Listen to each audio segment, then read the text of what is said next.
kamu jadi jagoan sini. Jangan kamu. Kamu ini aja. Ini masuk semua kamu. Masuk. Siapa lagi? Ini teman-teman saya. Ini kenapa tuh? Kenapa ini? Jangan tahu, tanyain aja. Tanyain aja tuh. Diapain? Remes-remes sama Wow, lumayan ya. Bener berapa di sini? Gak bener. Kamu jangan minta saya, kamu siapa yang ngeremes-ngeremes? Ditutup karena kamu. Oh itu nggak ada, pokoknya nggak ada. Ditutup kenapa? Kamu yang bubar, kamu saya nggak ada urusan sama kamu, setan kamu. Nggak tahu. Anak Anak saya ada di sini. Masih pesantren apa? Saya tanya ini pesantren apa? Yang ngeremes-ngeremes siapa kamu? Itu kan saya bilang tadi. Ya betul. Tuh, diremes-remes dia. Orang dia lagi mabok. Siapa yang mabok? Harus ditutup ini kayak gini. Nggak tutup. Kamu ini pesantren apa ya?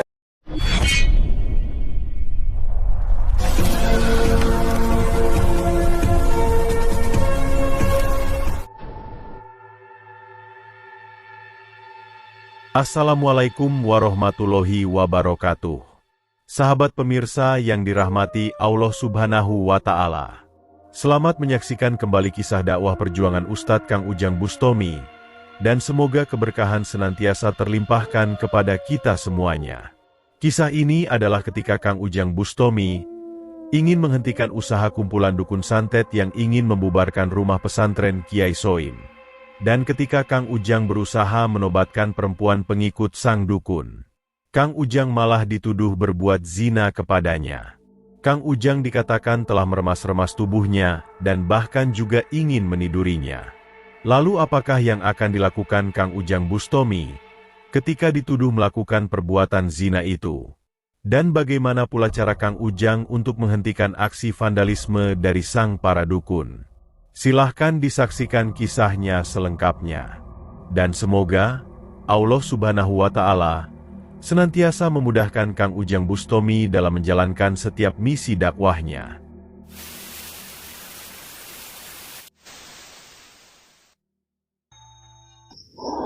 Allahumma sholli ala Muhammad ya Rabbi sholli عليه وسلم اللهم صل على محمد يا رب صل عليه وسلم ربي فانفعنا ببركتهم واهدنا الحسنى بحرمتهم ربي فانفعنا ببركتهم واهدنا الحسنى بحرمتهم.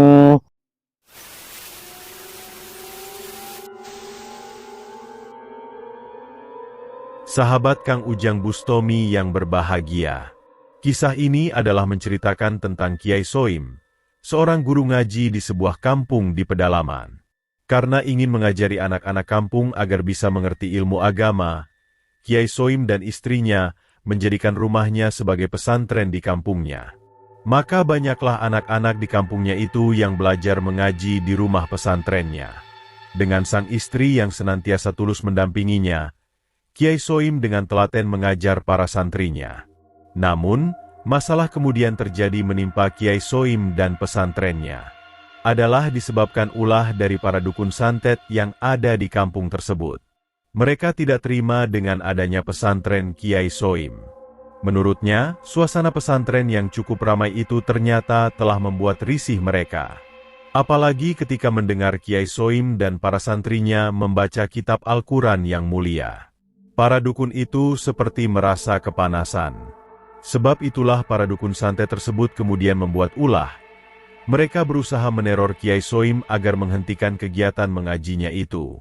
Bahkan mereka juga berusaha menyantet Kiai Soim. Akan tetapi, kebersihan hati sang Kiai dan istrinya ternyata telah mampu melindungi dirinya. Allah Subhanahu wa Ta'ala tidak mengizinkan ilmu santet iblis itu menembus tubuhnya. Namun sang para dukun itu ternyata tidak kehilangan cara. Ketika ilmu santetnya tidak berhasil, mereka kemudian menggunakan cara yang sangat brutal. Para dukun kampung yang cukup banyak itu kemudian menggunakan cara fisik. Dengan berpura-pura menjadi preman pemuda kampung, mereka berusaha membubarkan kegiatan ngajar mengaji Kiai Soim. Bahkan, mereka juga menyegel rumahnya. Mereka juga berusaha mengusir Kiai Soim dan istrinya agar pergi meninggalkan rumah dan kampungnya. Sedang rumah pesantren milik Kiai Soim dijadikan sebagai tempat maksiat bersama para wanita. Dan malam itu adalah batas akhir Kiai Soim agar pergi meninggalkan rumahnya. Sebenarnya Kiai Soim sudah mencoba meminta perlindungan kepada para tokoh dan aparat di kampungnya. Akan tetapi, para aparat kampung itu tidak berani untuk membantunya. Itu dikarenakan orang-orang yang mengusir Kiai Soim adalah para dukun santet yang sangat berbahaya. Mereka takut jika para dukun kejam itu kirim santet kepada dirinya dan keluarganya. Di saat itulah Kiai Soim dan istrinya tidak bisa berbuat apa-apa. Mereka hanya bisa bersedih dan hanya bisa berserah diri kepada Tuhan yang Maha Kuasa. Dan di saat dalam kondisi yang demikian itulah, Allah sepertinya telah menunjukkan kuasanya.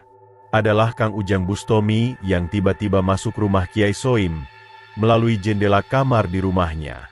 Ketika Kang Ujang mendengar kisah Kiai Soim yang terzolimi yang demikian, Kang Ujang segera berusaha membantu Kiai Soim. Berhubung di depan rumah ada banyak dukun yang berkumpul, dia berusaha menemui Kiai Soim melalui jendela di belakang rumahnya. Maka bertemulah Kang Ujang Bustomi dengan Kiai Soim bersama sang istrinya yang terus menangis itu. Kang Ujang pun segera berkata kepadanya bahwa dia datang adalah karena diberi informasi dari warga kampung yang merasa prihatin akan keadaan Kiai Soim. Warga tersebut meminta Kang Ujang untuk membantu sang Kiai yang akan diusir pergi oleh para dukun santet. Sang Kiai Soim pun merasa sangat bersyukur dengan Kang Ujang Bustomi yang berusaha datang untuk membantunya. Kiai Soim dan istrinya segera menceritakan kisah kelam yang saat ini sedang dihadapinya. Namun berhubung suasana dinrum sedang Kiai yang sudah cukup genting, Kang Ujang pun tidak ingin banyak berbicara.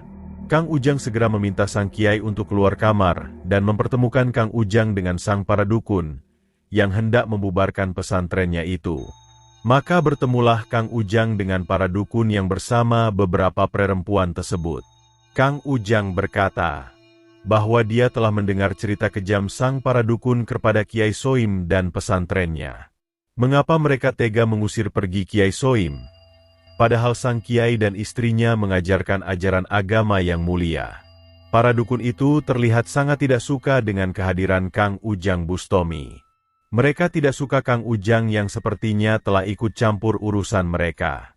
Dukun itu pun berkata bahwa memang mereka sangat tidak suka dengan adanya pesantren di kampungnya. Pesantren itu telah mengajarkan warga mengaji kitab Al-Quran. Para dukun merasa tidak nyaman karena sering mendengar suara mengaji tersebut. Sebab itulah mereka mengusir Kiai Soim dan istrinya agar tidak lagi mengajarkan mengaji di kampungnya. Kang Ujang berkata, belajar ilmu agama itu adalah perbuatan mulia yang diperintahkan oleh Allah Subhanahu wa Ta'ala.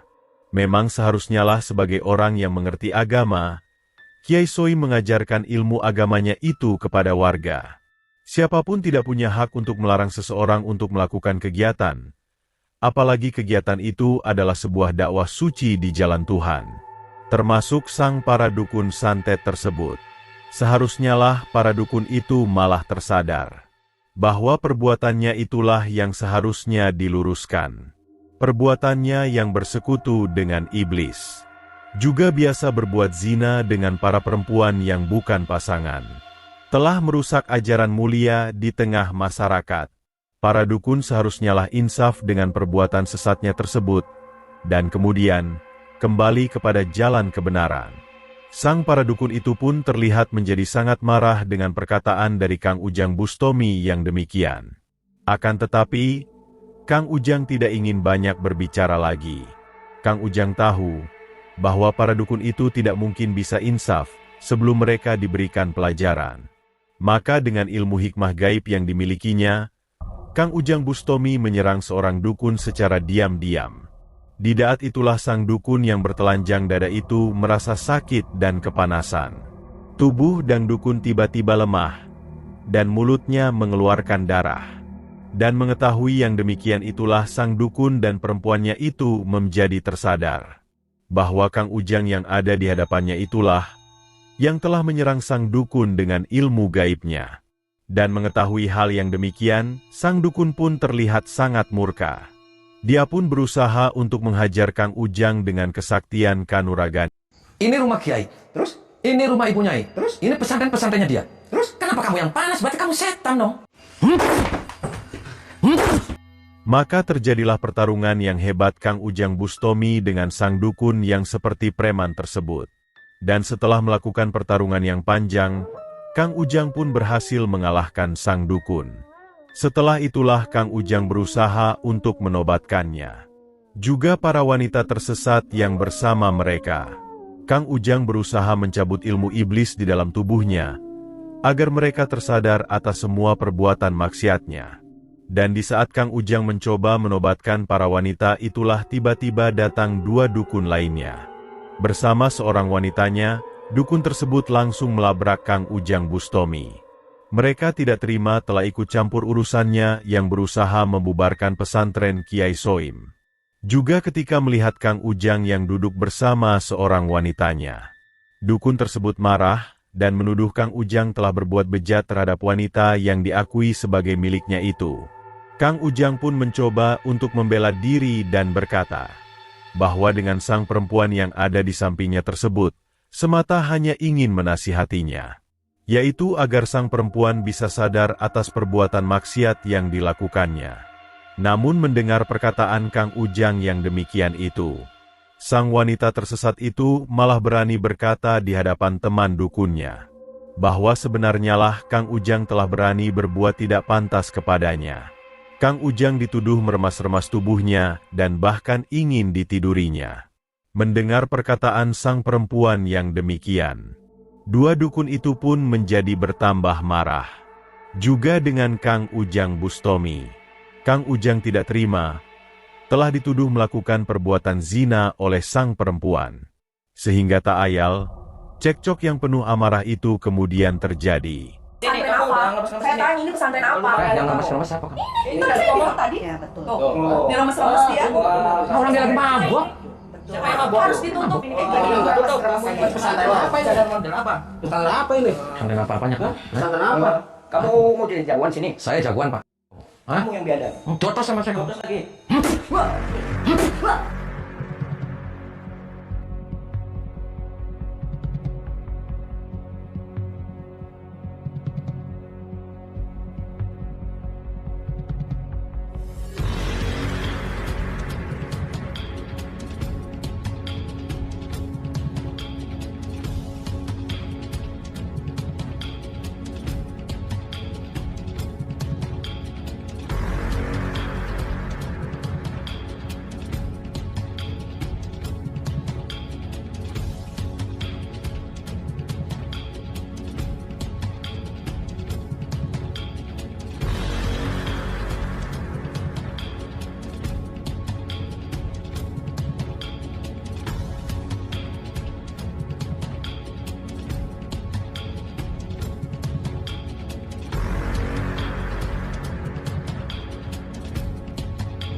Dan setelah mencoba melawan Kang Ujang dengan seluruh kekuatan yang dimilikinya, sang dukun itu pun akhirnya tumbang juga. Ilmu hikmah pamungkas Kang Ujang yang sangat hebat, telah berhasil menghantam tubuh sang dukun hingga tak berdaya.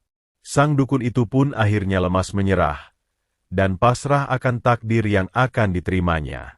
Kang Ujang pun mencoba mendudukkan dua dukun tersebut dan menasihatinya bahwa janganlah manusia berbuat aniaya kepada sesamanya. Apalagi jika orang yang dianiaya itu adalah orang-orang yang baik. Kiai Soim dan istrinya itu hanyalah hamba Tuhan yang sederhana yang berusaha menjalankan perintah Tuhannya. Mereka ingin mengajarkan sedikit pengetahuan agama yang dimilikinya, agar semata orang-orang bisa berbuat baik dan tulus menjalankan perintah Allah Subhanahu wa Ta'ala.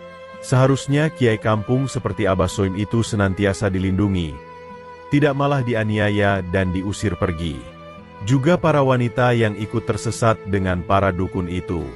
Wanita itu sebenarnya sangat terhormat kedudukannya. Para wanitalah yang hanya bisa melahirkan orang-orang hebat, yang bisa merubah tatanan peradaban di dunia. Akan tetapi, ketika para wanita itu rusak, maka itu adalah alamat dari rusaknya dunia. Seperti halnya yang dilakukan para wanita pengikut dukun santet itu. Janganlah hanya gara-gara nafsu syahwat yang menyenangkan sesaat, kemudian melakukan perilaku yang membawa siksa di akhirat.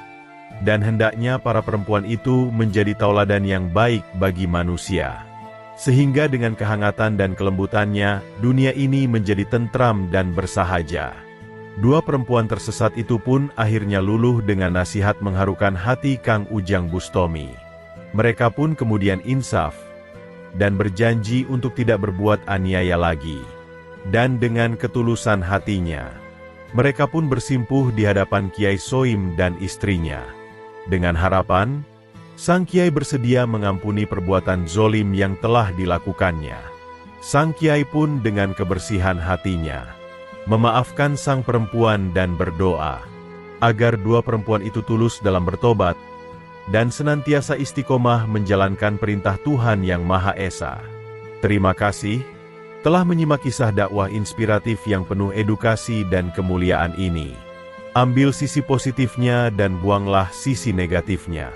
Tentunya kami juga berharap kisah dakwah yang mulia ini bisa memberikan manfaat, juga bisa menjadi petunjuk bagi para pemirsa.